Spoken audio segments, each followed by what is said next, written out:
जब प्रेम की पराकाष्ठा की बात होती है तो सिर्फ दो नाम याद आते हैं, राधा और कृष्ण। लेकिन क्या आपने कभी सोचा राधा रानी का जन्म कैसे हुआ था?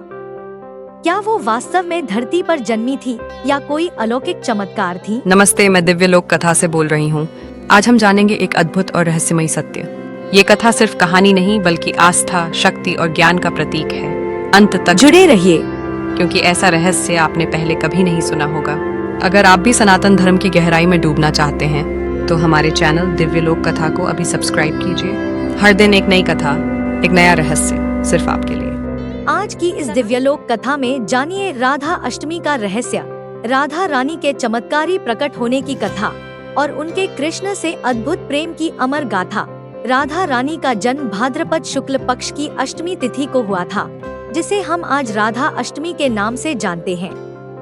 लेकिन ध्यान देने वाली बात यह है कि राधा रानी किसी सामान्य कन्या की तरह जन्म नहीं ली थी, बल्कि उनका प्राकट्य एक कमल पुष्प पर हुआ था, वृंदावन के एक पवित्र तालाब में।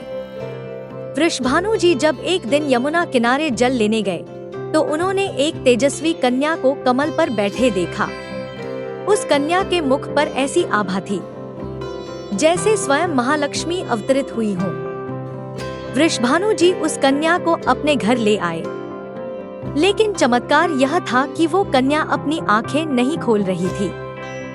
सिर्फ तब जब श्री कृष्ण ने पहली बार उन्हें देखा, तब जाकर राधा रानी ने अपनी आंखें खोली और तभी से राधा का जीवन केवल कृष्ण के लिए था और कृष्ण का जीवन केवल राधा के लिए।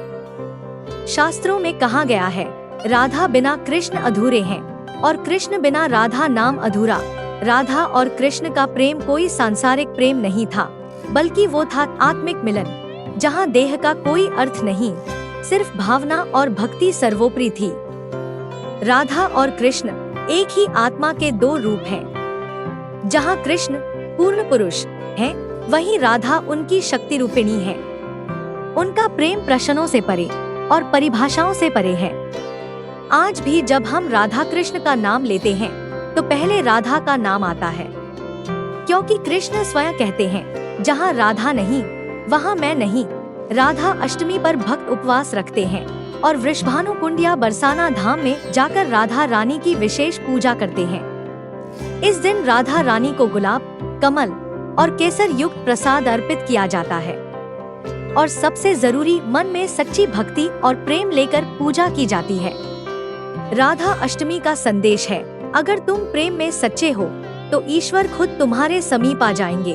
अगर आपको राधा रानी की ये दिव्य कथा भावुक कर गई तो इस वीडियो को लाइक और शेयर करें, कमेंट करें, जय राधे कृष्णा, अगर आप भी राधा कृष्ण के शुद्ध प्रेम के भक्त हैं। और हाँ, ऐसी ही आध्यात्मिक रहस्यों की कथाओं के लिए हमारे चैनल @दिव्यालोक कथा को सब्सक्राइब जरूर करें।